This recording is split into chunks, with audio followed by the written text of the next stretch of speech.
안녕하세요. 뉴스와 사람들입니다. 바람소리 나도록 한동훈이 꺼져가고 있지요. 데일리안의 패션 우파, 한동훈의 공천, 외면받는 사람들, 멀어지는 언론들 라는 제목의 기사에는 여권 총선 전망이 어두운데 이 와중에도 원톱 드리블러 한동훈은 여전히 셀카만 찍고 있다고 보도했습니다. 이에 대해 김진애 전 의원은 다음과 같이 밝혔지요. 데일리안 편집자도 한탄하는 한동훈의 셀카 정치, 내공 없이 100m 선수가 마라톤에 나선 격, 허헉대는 혼자 드리블, 꼭두각시의 한계, 완주가 가능할까? 라고 일갈했습니다. 홍준표도 다음과 같이 밝혔지요. 경선으로 후보됐으면 다음 판단은 본선에서 국민에게 맡겨야지 무슨 공당의 공천이 호떡 뒤집기 판도 아니고 이랬다 저랬다. 의료 대란 등 중요 국가정책 대안 발표는 하나도 없고 새털처럼 가볍게 처신하면서 매일 하는 쇼는 셀카 찍는 일뿐이니 그래가지고 선거가 되겠나? 라고 일갈했습니다. 자기들 진영에서도 이런데 될 일이 있겠습니까? 그렇다고 한동훈이 차질로 커버는커녕 이젠 놀림감이 되고 있지요. 이미 2009년 헌재에서 위헌 결정난 비례대표 승계금지 조항이 있으니 한동훈이 조국을 겨냥한 비례대표 유죄 시 승계를 못하게 하겠다는 법안은 위헌 소지가 빼박인 것인데 그게 왜 위헌 소지가 있냐고 반문하는 모습이 얼마나 유아스럽냐 이거지요.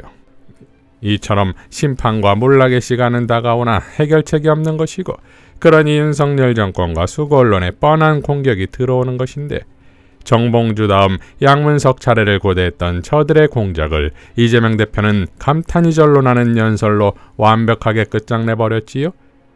노무현 대통령께서는 이렇게 말씀하셨습니다. 대통령 욕하는 게 국민의 권리 아니냐. 맞습니다. 노무현 대통령께서는 자신을 비난했다고 그 비난한 정치인들을 비판하거나 아니면 비토하지 않았을 겁니다. 맞아요. 저희 역시도 마찬가지입니다. 저에 대해서 온갖 험악한 얘기들로 비판하는 당내 인사들 많습니다. 그거 제지하면 끝이 있겠습니까? 네. 그렇게 해서도 안 되는 거죠. 표현의 자유라고 하는 게 있는 것입니다. 다만 그 선을 넘느냐 안 넘느냐 하는 것인데 저는 이 나라의 주권자인 국민을 폄훼하거나 소수자, 약자들을 예를 들어 비하하거나 이런 데 대해서 책임을 져야죠. 심지어 대한민국 국민으로서 일본인의 사고를 가지고 일본인식 발언을 하는 사람들 책임을 물어야죠. 주권자로서 아니 주권자의 대리인으로서 자질이 없지 않습니까? 대리인인 일꾼이 주권자인 주인을 모독하면 그 책임을 물어야죠. 자격이 없어요. 심지어 5.18은 무슨 북한군이 개입한 폭동이 이미 역사적으로 밝혀지고 법률적으로 평가 규정이 끝난 일들을 다시 끄집어내서 국민들을 그 억울한 군사 독재 정권에서 살해당한 그 수많은 국민들을 모독하는 것, 이거는 주권자의 대리인으로 자격이 없지 않습니까? 당연히 모독하겠죠. 자격 없습니다. 움직여야 됩니다. 그런데 대리인들끼리, 정치인들끼리 서로 비판하고 비난하고 그런 식으로 하면 지금 여당 대표들 저 얼마나 욕 많이 합니까? 네? 정말 제가 아유 나 이런 분들하고 대화를 해야 되나? 요새 대화를 안 하잖아요. 말을 안 듣잖아요. 그래도 제가 거기다 책임 묻자 그럽니까? 분들 욕을 저희가 자, 할게요. 명확하게 합시다. 네. 주권자를 모독하거나 대한민국 국민으로서의 기본적인 자질이 없는 친일 매국 발언 이런 거는 책임을 물어야죠.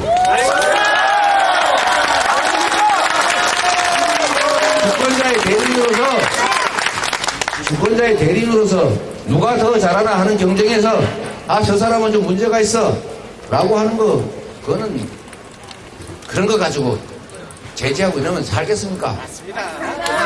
안 그래도 입이 틀어막혀서 못 살겠는데. 자, 박용진으로 인한 내분 조짐도 단호하게 초전 박살냈습니다. 박용진 후보에 대해서는 저희가 어제 새벽 1시 반이 넘도록 정말 고민을 거듭한 결과로 3가지 정도의 안을 넣고 저희가 판단을 해봤습니다. 정말 아무도 이해하지 못할 제3의 인물을 전략 공천하는 방법, 또 뭐 일부에서 그런 주장, 2위 후보를 그냥 후보로 결정하는 방법, 경쟁을 해서 다시 뽑는 방법, 이 세 가지를 놓고 판단을 했습니다. 판단을 했는데 어떤 경기에서도 승부가 났는데 1등한 후보, 우승 후보가 문제가 됐다고 해서 차점자가 우승자 되지 않습니다.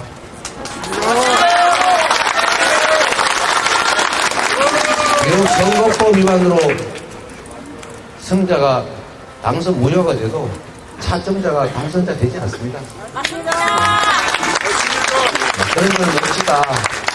그리고 경선 과정에 문제가 있었던 것도 아니고, 그렇기 때문에 차점자를 올리게 되면 이제 앞으로 경선할 때마다 승자를 끌어내리기 위해서 온갖 노력들이 벌어집니다. 그렇게 되면 경선이 아니면 불가능합니다. 맞습니다. 그런 점들도 고려했고, 또 한 가지는 이런 것도 고려했습니다. 예찬 대표께서 저한테 조언해 주신 건데, 선거에서는 승자와 패자만 있는 거지 2등은 없다. 이승현 멋있다. 승자가 문제가 생기면 차점자 2등이 또 문제가 생기면 3등이 되고 이런 건 없다. 그 말씀 일리가 있어서 그거는 좀 논의하다가 배제했고, 제3의 인물 전략 공천하는 것도 또 인물들도 구체적으로 많이 추천이 들어왔습니다. 그러나 그것도 역시 바람직한 방향이긴 한데 우리 당원과 지지자들의 선택권을 또 뺏는 거 아니냐, 또 박영준 후보를 또 배제한 거라고 오해 발생할 수 있다, 이런 논란이 있어서 그것도 배제했고, 마지막 방법으로 아무도 가리지 않고 모두에게 경선에 참여할 기회를 준다. 박영준 후보도 참여할 수 있다. 뭐 여기에 또 감론을박이 많았지만 최종 결론은 그렇습니다. 그리고 그 단기간 내에 압축적으로 공모를 해서 아마 오늘 내일 정도 공모를 할 겁니다. 짧은 시간에 공모를 해서 소수로 압축한 다음에 경선을 하기로 했습니다. 경선을 한 방법은 아마도 전략 공간에서 정할 것이고, 그런데 대체적으로는 아마 지금 여론조사 반영이 불가능합니다. 안심번호를 받아 경선을 하려면 최소 12일이 걸리는데 불가능합니다. 그래서 전국의 당원들, 전 국민의 관심사가 됐으니까요. 전국의 당원들, 해당 지역의 당원들, 그걸 적절하게 비중을 조절해서 경선으로 결정을 할 겁니다, 아마도. 그리고 여러분, 참 공천 어렵습니다. 제가 평생 정치하면서 긴 시간도 아니지만 10몇 년 해봤는데 절대로 공천 이런 거 하면 안 되겠다. 주변 사람 다 떨어져 나갑니다. 맞습니다. 주변 사람 다 떨어져 나가고 다 원수예요. 그러나 우리 국민들의 눈높이에 맞춰서 정말 민주당의 운명, 이 나라의 운명을 걸고 하는 일이라서 제가 밤에 잠도 못 자고 고민 끙끙 하면서 제일 힘든 건 사실 공천입니다.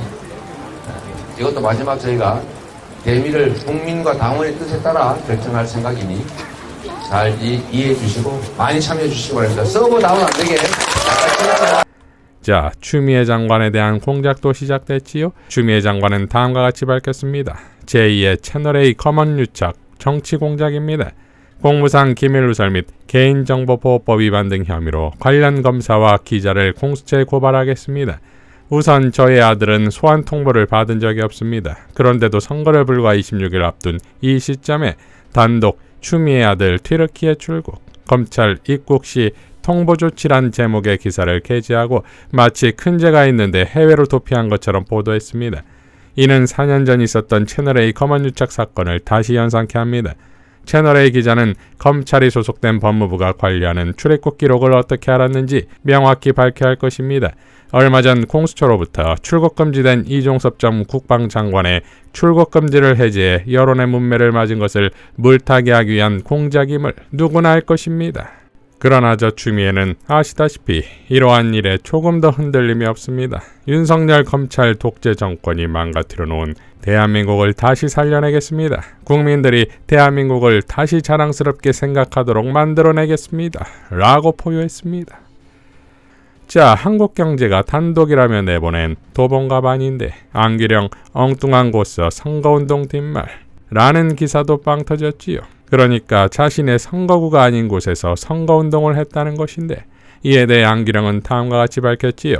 단독, 우리 원래 갔는데 한국경제 엉뚱한 단독기사 뒷말. 정말 너무들 하십니다. 편향된 기사에 일일이 대응하지 않으려고 했는데 이번에는 한마디 하고 넘어가겠습니다. 먼저 도봉노인 복지관은 지역구와 무관하게 도봉구 모든 지역의 어르신이 이용하는 곳입니다. 그래서 인사를 드리러 다녀왔습니다. 두 번째, 수유역에는 쌍문일동으로 들어가는 마을버스가 있어 퇴근 시간 도봉주민 비율이 높습니다. 이전 선거에서도 쌍문역, 창동역만큼은 자주 못 가도 한 번씩은 꼭 들렀던 장소입니다. 한국경제 이슬기 기자님, 의도적으로 흠집을 내고 싶은 마음은 알겠는데 너무 티나게 하시는 것 아닙니까? 저를 향한 지대한 관심은 아주 고맙게 생각하고 있습니다. 하지만 이렇게 악의적인 기사를 반복하시면 앞으로는 저희 캠프 차원에서 대응하겠습니다. 라고 밝혔습니다. 자, 이러한 민주당의 거침없는 진격과 조국혁신당의 돌풍까지 휘몰아치는 것을 고작 한동훈이, 고작 국힘이, 고작 대통령실이 막을 수 있겠습니까? 4월 10일 민중의 성난파도가 저들을 쓸어버릴 것입니다. 이상 뉴스와 사람들이었습니다. 시청해 주셔서 감사드립니다.